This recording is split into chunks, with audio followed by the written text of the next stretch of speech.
Welcome on in, guys. Tobin here with you. Thanks for checking out the channel. Your Miami Heat victorious tonight against the Toronto Raptors, 125-103. A nice take care of business game for your Miami Heat, where they really shared the basketball well today. 37 assists on their 45 made baskets. Shot the ball well from three today.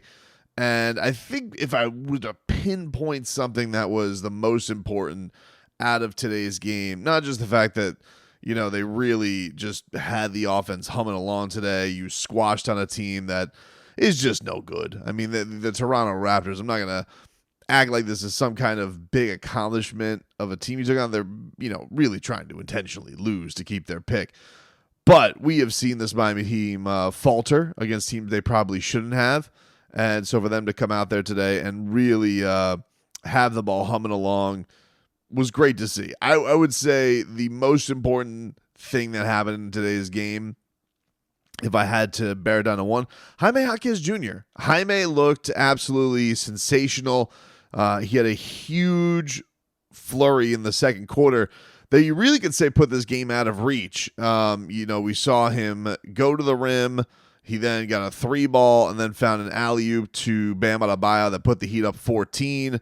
And then there were a couple of assists that he had. He was really sharing the ball today. Great.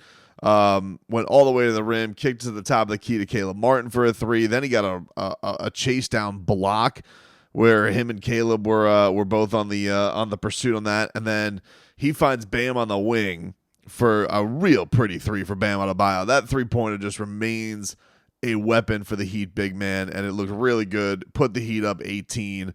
They go into the half up 66-40. Ron Rothstein was loving it. They were really, really looking good today. Jaime was just doing such a great job sharing the basketball, as was Jimmy Butler today. Jimmy Butler, one of those patented, blowout wins where Jimmy Butler goes in there, he gives you 14, he gives you 7 assists, takes a couple of threes.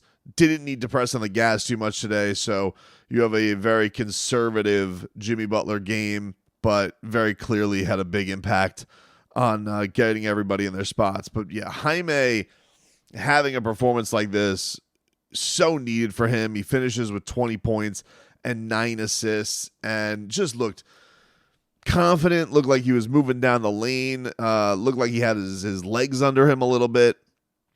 I do think there have been signs that he has looked a lot better. Definitely there was a wonder and worry that this rookie wall was going to assume, but I really think that while we haven't maybe had the offensive burst of this, you have seen him slowly start to fit in again. I think he obviously has a great comfort with playing with Kevin Love and alongside Kevin Love.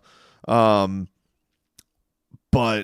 really Jaime has been looking a lot better, and you really are going to need him. I think it was such an X factor that we all thought the Heat were going to have going into the postseason.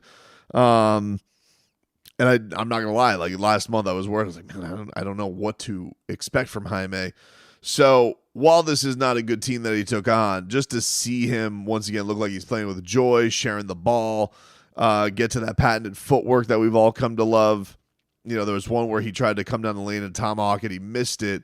Luckily, RJ Barrett missed it on the other side, and he got to kind of just lay in the weeds a little bit for a nice little bucket. So I was just genuinely happy to see Jaime perform the way that he did tonight. And the same goes for Nikola Jović. How about Nikola Jović today?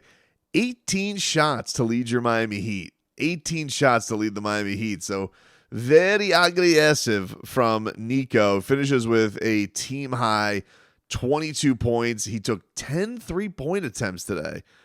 Hit 4 of them. I love seeing that. I love seeing an aggressive Nikola Jović. Miami also really closed quarters well today because there was, say, a little bit of life for the Toronto Raptors. They cut it to 10 at one point. Haywood Highsmith then hits a beautiful spin move where he gets fouled. Jaquez, went to his footwork, but I thought Tyler Hero, he put the dagger in this one. First of all, got really physical into the paint, hit a beautiful flamingo to put the Heat back up 12, and then he hit the sidestep 3, which that was the kill shot, it felt like, for the game. Tyler Hero really putting it away. Even got Eric Reed to start doing the cha-cha slide on the air, where he was saying, slide to the left, slide to the right. So yeah, you brought in Kevin Love. Kevin Love was got a couple of buckets there early in the fourth. It's pretty much all you wrote. You got a jump hook, kept Toronto at bay a little bit more, and then you got a three from DeLon Wright, Jaime on the assist again, and then Jimmy hits a three ball to put Miami up. I think it was 23 at the time. That was their biggest lead, and you could just kind of run at the clock at that point. So nice take care of business win for the Miami Heat. They really shared the basketball well, and they improved their record to 45-36. So let us take a look at the scoreboard right now. Here are the news and notes from today. Now, the biggest significant thing that happened today for Miami was the 76ers beating the Orlando Magic. They win 125-113. Why is this significant? Well, it keeps the chance of Miami being able to avoid the play-in open still, because they could still win the division technically. So Miami's in a scenario right now where they still need help. They still got to win on Sunday, which you hope they could do against, again, a team that's trying to lose. They have to have Orlando lose to Milwaukee, and they need to have, this is the big one, the 76ers lose to the Nets. So the one thing that is going to be interesting with this is, maybe, the Joel Embiid did get a little rattled today. There was a knee thing. So is there a chance that they are uber cautious? They're a team playing red hot that is confident they could win, and maybe they play the Nets without Joel Embiid? Possibly, but I wouldn't hold my breath on it. It's not something I think you can rely on. The other thing that happened today, the Cavaliers beat the Pacers, so the Pacers are now in line to maybe finish with the same record as all these teams. And then the Bucks, they lose today to the Thunder. They rested basically everybody. They're going into Orlando. So that is your scenario. And the Knicks win today. They beat the Nets. So as things stand right now, you have Boston 1, Milwaukee 2, Knicks 3, although they have the same record. Cavaliers 4, they're a game back. Orlando, Indiana, Philly, Miami. Okay, Miami has 36 losses. They obviously can't afford to lose. Orlando, Indiana, Philadelphia, all with the same record at 46-35. So for Miami to avoid the play-in, they need to win. They need an Orlando loss versus Milwaukee, a Philadelphia loss versus Brooklyn. If that happens, they will be the 6th seed, because they would technically be the division winner. So the division winner has the tie break in a multiple team scenario in this case.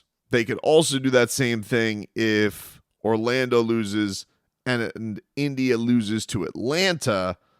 They could also still end up being the 6th seed. Same scenario. They would win the division and they would jump. If Miami wins, Orlando, Philly, Indy lose, they again would get to jump everybody. In that case, they would be the 5 seed. And, who knows? I mean, so that would mean they would likely end up in a playoff series with the Cavaliers. But it's all up in the air right now. We don't know, because, you need, and who do the Knicks have? Just for good measure, the Knicks finish with the Bulls on Sunday. So Sunday, everybody's playing at 1 o'clock. Heat have the Raptors. Magic have the Bucks. Bucks is an interesting one, because the Bucks, again, what is their incentive here, right? Like, they're going to be in a spot likely where if they finish 3, they're right now lined up, and they don't really know. That's the beauty of this kind of Sunday scramble. I would imagine the teams they want to probably avoid are Philadelphia and Miami.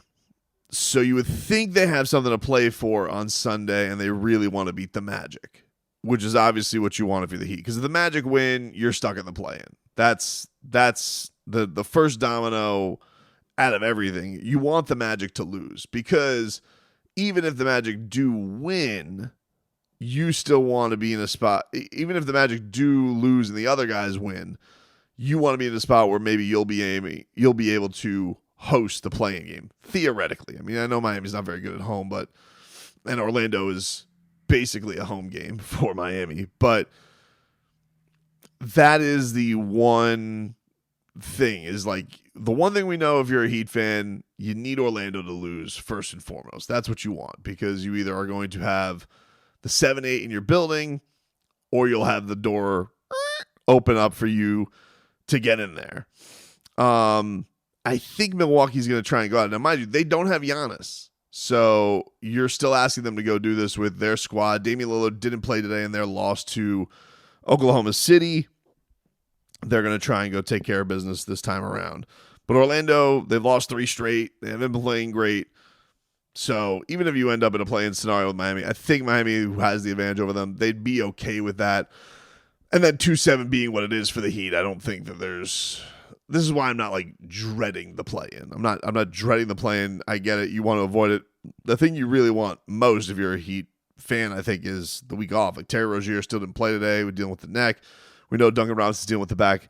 So the big prize here for Miami, more than anything than playoff series, you'd like to avoid Boston, obviously, in the first round, so you don't want to be in the play-in and possibility of losing that game to drop to 8 and have to start this thing off against Boston. But also, and I think even more important than that, because you're going to probably have to face Boston one way or the other in a title run, is you want that week off. That's the juice. That's the prize. But it is, it's certainly frustrating. I know this was mentioned on social media today with that Pacers game and the way that it ended, and you're going to be kicking yourself about that first quarter, but you're also going to be kicking yourself because of the officiating screw-ups at the end of that game, because Miami would be, with just one more game. They were talking about this on the broadcast. One more game. You don't blow that game to Philly. You don't blow the Orlando game. You don't lose to the Wizards. These are the type of stock you take after games like this. So, that's where we're at right now. It's going to be a fun Sunday. It'll be a fun Sunday. Miami really took care of their business in a good spot today, and all eyes are going to be on that game at 1 o'clock. And I think then you'll shift your focus to Orlando, see that they can lose to Milwaukee. I forgot, was that game in Milwaukee or is that game in Orlando? It's in Orlando. And then Philadelphia, I believe, is hosting the Nets. Yes. So that'll be that 1 o'clock game. Indiana has Atlanta last game. They do have Trae Young back, but they have lost 5 straight. They haven't won with his 2 games since he's returned. We'll see. They're locked into where they're locked in. Maybe they want to rest going into their play-in scenario against Chicago. But it's going to be an interesting one, man. This is going to be a furious thing. There's so many types of ways it can go. My first mindset right now is go win, hope Orlando loses, see where the rest falls. Because if you're hosting them in a play-in, fine. I think obviously the toughest one you're hoping to avoid is going to Philadelphia, 1 game to, set yourself up for the 7th seed. That's, with the way they're playing basketball right now and going into that atmosphere,